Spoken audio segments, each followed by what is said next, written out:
शिवसेना प्रमुख बाळासाहेब ठाकरे यांनी एकेकाळी सबंध महाराष्ट्राचं राजकारण हलवलं. बाळासाहेब काय बोलणार, कोणती भूमिका घेणार याकडे अवघ्या देशाचं लक्ष असायचं. बाळासाहेबांचे शाब्दिक फटकारे इतके जबरदस्त असायचे, समोरचा पुरता गारद होऊन जायचा. सोनिया गांधी, शरद पवार, नारायण राणेंपासून अनेक नेत्यांना बाळासाहेबांच्या ठाकरे भाषेचा त्यावेळी प्रसाद मिळाला. अगदी मित्र पक्ष असू द्या, भाजप किंवा राष्ट्रीय स्वयंसेवक संघही त्यातून सुटला नाही.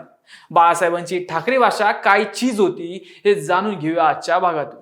नमस्कार, मी श्रीहरी आणि आपण बघताय बोल बिंदास. 19 जून 1966 रोजी बाळासाहेब ठाकरे यांनी शिवसेनेची स्थापना केली. या स्थापना दिनाच्या कार्यक्रमात प्रबोधनकार ठाकरे यांनी माझा बाळ मी महाराष्ट्राला अर्पण करतो असं उद्गार काढले. पुढे बाळासाहेब ठाकरे झाले. त्यानंतर जवळपास 4.5 दशके त्यांनी महाराष्ट्राचं राजकारण आपल्या शाब्दिक बाणांनी आणि बिनधास्त भूमिकांनी गाजवलं. शिवसेना प्रमुख बाळासाहेब ठाकरेंची भाषेची शिवराळ म्हणूनही हेटाळणी झाली. मात्र विरोधकांच्या ठिकऱ्या उडवणारी ही ठाकरी भाषा महाराष्ट्राच्या जनतेनं खुलेपणानं स्वीकारली. हेही लक्षात घेतलं पाहिजे. बाळासाहेबांच्या भाषेचा अंदाज निराळा होता. शेलकी विशेषण, वाक्प्रचार आणि म्हणी यांचा काहीसा व्यंगात्मक व धारदार शैलीत ते वापर करत. मुख्य म्हणजे त्यांच्या ठाकरे भाषेनं अनेक रांगडे शब्द मराठीला दिले. राष्ट्रवादीचे संस्थापक अध्यक्ष शरद पवार यांचा आणि बाळासाहेबांचा जुना दोस्ताना, पण राजकारणातील ते एक नंबरचे प्रतिस्पर्धी विरोधक. त्यामुळं पवार यांना बाळासाहेबांनी अनेकदा लक्ष केलं. बारामतीचा म्हमद्या, मैद्याचं पोत अशा अनेक उपमा त्यांनी पवारांना दिल्या. पवारांच्या मुस्लिम धार्जिनेपणाला अनुसरून शरद मिया म्हणूनही त्यांनी अनेकदा त्यांना हिनवलं. 1999 मध्ये शरद पवार यांनी काँग्रेसला टाटा बाय बाय करून राष्ट्रवादीची स्थापना केली. परदेशी नागरिक पंतप्रधान नको अशी भूमिका घेत त्यांनी काँग्रेस सोडली. पण पुढे निवडणुकीनंतरनं काँग्रेस व राष्ट्रवादी एकत्र आले. या पार्श्वभूमीवर चाकण येथील गाजलेल्या सभेत बाळासाहेबांनी हे कसले निश्चयाचे महामोरू, हे तर सोनियांचे पायधरू असा यमक साधत पवारांवर निशाणा साधला होता. एका सभेत बाळासाहेबांनी सोनिया गांधी यांचा उल्लेख इटलीची किटली असा करत हास्याची कारंजी उडवून दिली होती. त्यांची विनोद बुद्धी तल्लख होती. टीका ऐकताना त्याचाही अनुभव यायचा. कधी काँग्रेसचा उल्लेख ते उपहासानं इटालियन काँग्रेस असाही करत.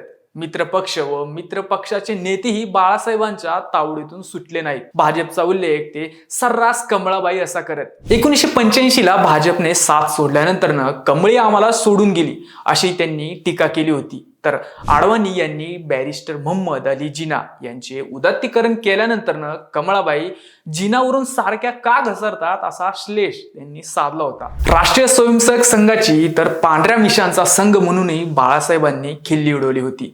छगन भुजबळ, नारायण राणे यांनी शिवसेनेला जय महाराष्ट्र केल्यानंतर बाळासाहेबांच्या शाब्दिक पंजांनी त्यांना घायल केलं. भुजबळांचा उल्लेख बाळासाहेबांनी लखोबा लोखंडे असा केला, तर नारायण राणेंना नाऱ्या, नागाचं पिल्लू, आर आबांना पांडू हवालदार, अजितदादांना टाग्या अशा उपाधीही त्यांनी दिल्या होत्या. टग्या ही उपाधी नंतर अजितदादांनी स्वीकारत होय मी टग्या आहे असंही म्हटलं होतं. कलमाडींच्या बेडूकुड्या, अण्णा हजारे म्हणजे वाकड्या तोंडाचा गांधी असेही त्यांचे शब्दप्रयोगही चर्चेचे ठरले. बाळासाहेबांच्या ठाकरी भाषेने मराठीला अनेक शब्द दिले. पिलावळ, खानावळ, सापाची अवलाद, हिरवे फुतकार, खुर्च्या उभवणे, काँग्रेजी अशा शब्दांची रूपं बाळासाहेबांच्या कल्पकतेतून तयार झाली. भाडव्या, येडझवे, गांडूंची अवलाद हे शब्द शिवराळ म्हणून ओळखले गेले. पण बाळासाहेब त्यातून सामान्य माणसाच्या मनातील चीड व्यक्त करत असत. त्यामुळे सामान्य जनांनी ठाकरी भाषा स्वीकारली. मुंबईत मराठी माणसाची मस्ती चालणार, मराठी माणसाच्या वाटेला जो जाईल त्याच्या नरडीचा घोट घे असं धारदार तलवारीसारखं बाळासाहेब बोलत आणि सामान्य माणसं शिवसैनिक पेटून उठत. आजच्या राजकारणात फोडाफोडी, कुरघोड्या वाढल्या. कुणी कुठल्याही पक्षात जाऊ लागला, पण राजकारण अळणी झालं ते झालंच हे मात्र नक्की. राजकारणाला गजकरण म्हणणाऱ्या बाळासाहेबांनी आजच्या राजकारणाबद्दलही काहीतरी मार्मिक टोकदार टिप्पणी केली असती हे मात्र नक्की.